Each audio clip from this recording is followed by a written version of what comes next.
Dalam nama Bapa, Putra, dan Roh Kudus. Amin. Allah Bapa kami, sabdamu adalah pelita, penuntun langkah kami, dan obor penyuluh jalan kami. Kami ingin membaca dan merenungkan sabdamu. Bersabdalah ya Tuhan, hamba-Mu mendengarkan. Penuhilah hati kami dengan sabdamu. Sabdamu adalah kebenaran. Bersihkanlah pikiran kami dari keinginan yang menyesatkan. Bukalah diri kami agar dapat mendengarkan sabdamu. Amin.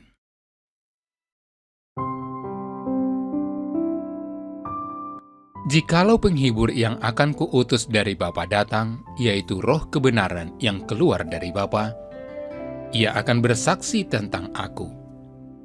Tetapi kamu juga harus bersaksi, karena kamu dari semula bersama-sama dengan aku. Semuanya ini kukatakan kepadamu, supaya kamu jangan kecewa dan menolak aku. Kamu akan dikucilkan, bahkan akan datang saatnya bahwa setiap orang yang membunuh kamu akan menyangka bahwa ia berbuat bakti bagi Allah. Mereka akan berbuat demikian karena mereka tidak mengenal baik Bapa maupun aku. Tetapi semuanya ini kukatakan kepadamu, supaya apabila datang saatnya kamu ingat bahwa aku telah mengatakannya kepadamu. Demikianlah sabda Tuhan. Saudara-saudari terkasih di dalam Kristus, Paus Fransiskus dalam seruan apostolik Sukacita Injil mengingatkan kita akan tugas dan kewajiban kita untuk bersaksi. Dia menegaskan bahwa setiap orang Kristen diundang untuk terlibat aktif dalam bersaksi tentang kebenaran. Tidak harus dengan kata-kata yang meyakinkan, karena bersaksi itu terutama harus diperlihatkan melalui teladan hidup. Namun kita tahu bahwa bersaksi itu tidak mudah. Kita harus siap untuk menghadapi penolakan, pengusiran, dan perlakuan tidak menyenangkan lainnya. Dalam Injil yang kita dengarkan hari ini, Yesus telah mengingatkan kita akan kesulitan-kesulitan itu.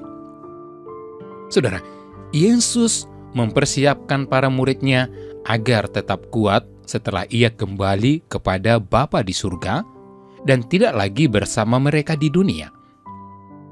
Dia tahu bahwa murid akan menghadapi berbagai kesulitan. Semuanya ini kukatakan kepadamu supaya kamu jangan kecewa dan menolak aku. Kamu akan dikucilkan, bahkan akan datang saatnya bahwa setiap orang yang membunuh kamu akan menyangka bahwa ia berbuat bakti bagi Allah. Itulah sabdanya Yesus, tidak akan pernah meninggalkan mereka sendirian. Dia akan mengirimkan kepada mereka penghibur, yakni Roh Kudus, Roh Allah sendiri. Roh Kudus akan menghibur dan menguatkan mereka di hari-hari yang sulit di masa depan, serta membimbing mereka dalam memahami apa yang telah diajarkannya kepada mereka. Saudara-saudari terkasih, kita sebagai murid-murid Yesus akan mengalami penganiayaan. Tetapi perlu disadari bahwa bentuk penganiayaan ada bermacam-macam. Ada penganiayaan yang bersifat fisik jasmania, tapi ada bentuk-bentuk penganiayaan lain yang lebih halus dan tidak kelihatan. Misalnya, permusuhan dan perlakuan diskriminatif. Ketika berhadapan dengan penganiayaan, kita tentu akan tergoda untuk berkompromi dengan orang-orang yang melindas kita. Kita tergoda untuk berhenti bersaksi demi menghindari konflik dan tidak mengalami penolakan. Kita menjadi takut untuk berbicara mengenai Yesus atau berbicara mengenai keadilan dan kebenaran. Namun dengan demikian, kita bukan lagi menjadi saksi yang setia. Saudara terkasih, baiklah kita menyadari bahwa menjadi sahabat Yesus berarti menjadi seperti Dia. Kita diundang untuk hidup sebagaimana Yesus hidup. Ini berarti pengalaman ditolak, dibenci, dan dianiaya yang dulu dihadapi oleh Yesus juga akan kita hadapi. Karena itulah hidup bersama dan dalam Yesus adalah perjuangan yang membutuhkan waktu. Banyak konflik akan kita alami, sebab daging kita harus disalibkan. Dengan begitu, kita tidak lagi menjadi budak nafsu, yakni nafsu akan kekuasaan dan kekayaan. Kita tidak lagi menjadi budak dari egoisme dan cinta diri. Karena itu, marilah kita memohon bantuan Roh Kudus agar Ia memberi kita kekuatan untuk bertahan dan berjuang.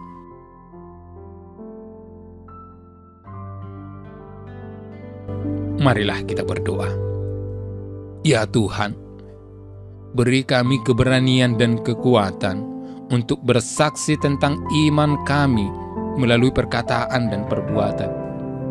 Meskipun kami mungkin akan ditolak, dikucilkan, dan bahkan dianiaya, karuniakan kepada kami Roh Kudus yang akan menemani dan mendampingi kami, agar kami mampu menjadi saksi yang setia. Kami hantarkan doa ini demi kemuliaan nama-Mu, sekarang, selalu, dan sepanjang segala masa. Amin. Kami berdiri di hadapan-Mu, ya Roh Kudus, pada saat kami berkumpul di dalam nama-Mu. Bersama-Mu sendiri yang membimbing kami, membuat diri-Mu nyaman berdiam di hati kami. Ajarlah kami jalan yang harus kami tempuh, dan bagaimana kami harus mengikuti jalan itu. Kami lemah dan berdosa. Jangan biarkan kami mendukung kekacauan. Jangan biarkan kebodohan menuntun kami ke jalan yang salah. Jangan pula keberpihakan mempengaruhi tindakan-tindakan kami. Kiranya kami menemukan di dalam Engkau kesatuan kami, agar kami boleh berjalan bersama menuju kehidupan abadi dan tidak menyimpang dari jalan kebenaran dan apa yang benar. Semua ini kami sampaikan kepadamu, yang berkarya di setiap tempat dan waktu, dalam persekutuan dengan Bapa dan Putra, untuk selama-lamanya. Amin.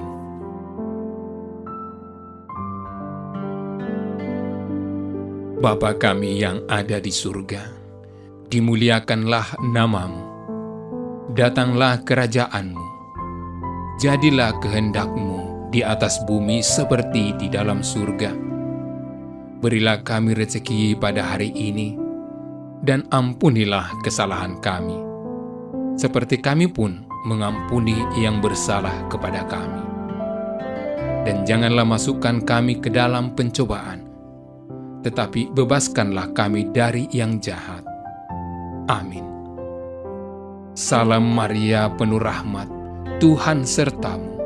Terpujilah engkau di antara wanita, dan terpujilah buah tubuhmu, Yesus.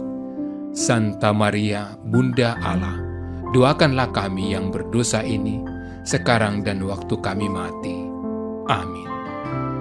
Kemuliaan kepada Bapa dan Putra dan Roh Kudus, seperti pada permulaan, sekarang, selalu, dan sepanjang segala abad. Amin. Dalam nama Bapa dan Putra dan Roh Kudus. Amin. Terima kasih sudah menyaksikan renungan hari ini. Jangan lupa like, subscribe, dan aktifkan tombol loncengnya agar Anda yang pertama mendapatkan notifikasi updatean renungan harian dari Komsos Keuskupan Padang. dan bagikan ke sosial media agar saudara-saudara kita dapat mendengarkan dan merenungkan firman Tuhan.